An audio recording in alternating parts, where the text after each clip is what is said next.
खरात यांच्यावर कठोरात कठोर कारवाई करावी अशी मागणी जी आहे सिन्नर अनिसतर्फे करण्यात आली आहे. आपल्यासोबत काही अनिसचे कार्यकर्ते आपण त्यांच्याकडनं जाणून घेऊ. काय तुमची मागणी, काय कारवाई करण्यात येईल?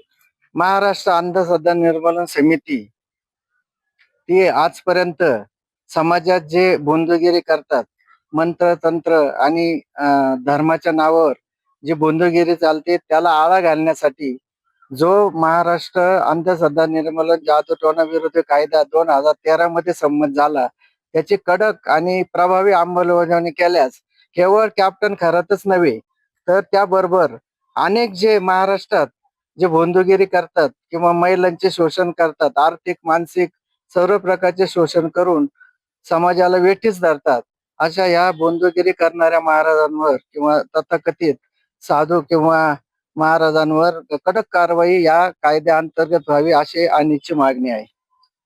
आपल्यासोबत आणखीन काय कार्यकर्ते आपण त्यांच्याकडनं सुद्धा जाणून घेऊ. कठोरात कठोर कारवाई म्हणजे नेमकी काय कारवाई करण्यात यावी अशी तुमची मागणी? प्रथमतः या सिन्नर तालुक्यामध्ये ही एवढी मोठी घटना घडली, त्या घटनेचा मी खऱ्या अर्थाने आणीच्या वतीनं आणि माझ्या सिटूच्या वतीनं जाहीर निषेध करतो. महिलांच्या वरती लैंगिक अत्याचार, बंधुगिरीच्या नावाखाली पैसा कमवणं हे अत्यंत दुर्सह कृत्य ह्या सिन्नर तालुक्यामध्ये झालेलं आहे.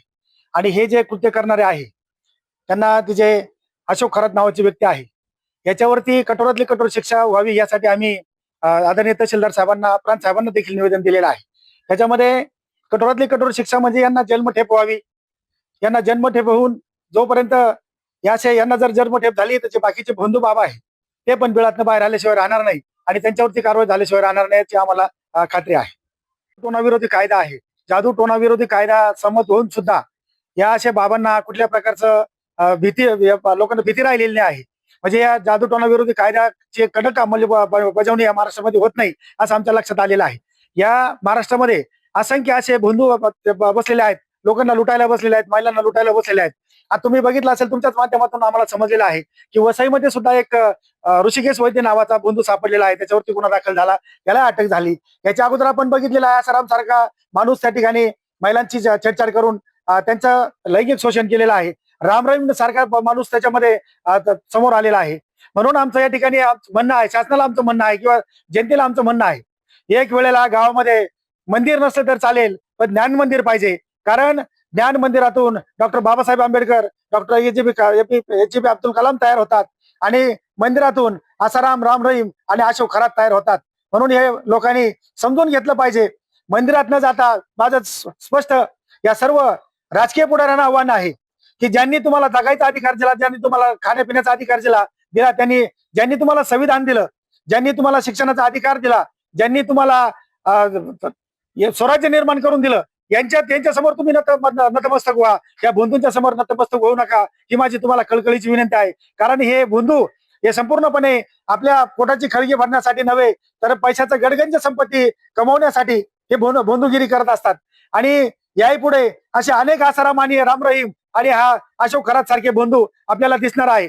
म्हणून आमची शासनाला आणि मुख्यमंत्री साहेबांना कळकळीची विनंती आहे की आम्ही अनिसच्या वतीनं तुम्हाला बंधूंची नावं देणार आहोत आणि या बंधूंवरची चौकशी करून त्यांच्यावरती कठोरातली कठोर कारवाई करावी आणि हा महाराष्ट्र संपूर्णपणे अंधश्रद्धा मुक्त महाराष्ट्र करावा अशी आमची इच्छा आहे.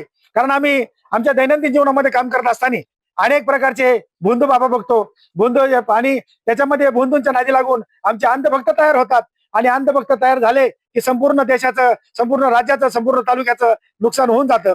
आज आम्ही बघतो आता सिन्नर म्हणजे सिन्नरच्या बाहेर जर कुठे गेलं आणि जर म्हटलं आम्ही सिन्नरच्या आहोत, तसे चर्चा जर सुरू झाली तर लोक सरळ विचारतात, तुमच्या सिन्नरमध्ये चाललंय काय?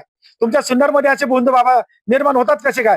हा पुरोगामी महाराष्ट्रातला एक चांगला तालुका आहे आणि या तालुक्यामध्ये असे बंधू तयार होत असतील तर तुम्ही कसं काय सहन करतात? आम्हाला या अशोक खरातचे कारनामे भरपूर अगोदर समजले होते की त्या ठिकाणी खोटं नाटक सांगणं, आता जादू टोनाविरुद्ध आम्ही भगतसिंगांच्या विचाराचे पाईक आहोत. आम्ही भगतसिंगांच्या विचाराने चालणारे कार्यकर्ते आहोत. भगतसिंग देवांना मानत नव्हते आणि भगतसिंग कधी मंदिरात गेले नाही. आम्ही देवाला मानत नाही, आम्ही कधी मंदिरात जात नाही. त्यामुळे या बंधू बाबांचा आमचा कधी संबंध पण येत नाही. तरी मला शासनाला विनंती करायची आहे, विशेषतः मुख्यमंत्री साहेबांनी या गोष्टीमध्ये लक्ष घालावं. त्यांचं या ठिकाणी SIT स्थापन केलेली आहे, आम्हाला 100% मान्य आहे. SITच्या वतीनं चांगल्या पद्धतीने चौकशी होऊन त्याला शिक्षा कठोरातली कठोर शिक्षा होईल. परंतु आमची अंधश्रद्धा निर्मूलन समितीच्या वतीनं सीटू कामगार संघटनेच्या वतीनं एक कळकळीची विनंती आहे की या बाबाची आणखीन सखोल चौकशी करावी. या बाबाच्या संपर्कामध्ये कोण आहे, हा भोंदूच्या संपर्कामध्ये कोण कोण आहे, हे कोणी या सिन्नरमध्ये जाळं उभं केलं, कोणी सिन्नरचं नाव खराब केलं, यांना सर्वांना या गृह खात्याने ताब्यात घेतलं पाहिजे, SITने ताब्यात घेतलं पाहिजे, यांच्या चौकशा केल्या पाहिजे आणि यांना जेलमध्ये टाकलं पाहिजे की जेणेकरून यानंतर सिन्नरमध्ये कुणाच्याही बापाची ताकद झाली नाही पाहिजे की अशी बंधुगिरी आम्ही करू आणि जनतेची लूट करू. या ठिकाणी अत्यंत असे व्हिडिओ जर बघितले तर खऱ्या अर्थाने लाज वाटते. आणि जे मुख्यमंत्री साहेबांनी नाविलाज असतो त्यांना या विधान भवनात सुद्धा संपूर्ण वाचून दाखवावं लागलं. आमच्या सर्व आया बहिणींच्या इज्जती त्या ठिकाणी धुळीस मिळाल्या. म्हणून या अशोक खरातवरती कठोरातली कठोर शिक्षा करावी, त्याला जन्मठेप करावी, हीच आमची आग्रहाची विनंती आहे. कठोरात कठोर शिक्षा करून जन्मठेपेची देखील मागणी जी आहे ती अनिष्ट वतीने करण्यात आली आहे. योगेश माळनकर, TV9 मराठी, सिन्नर, नाशिक.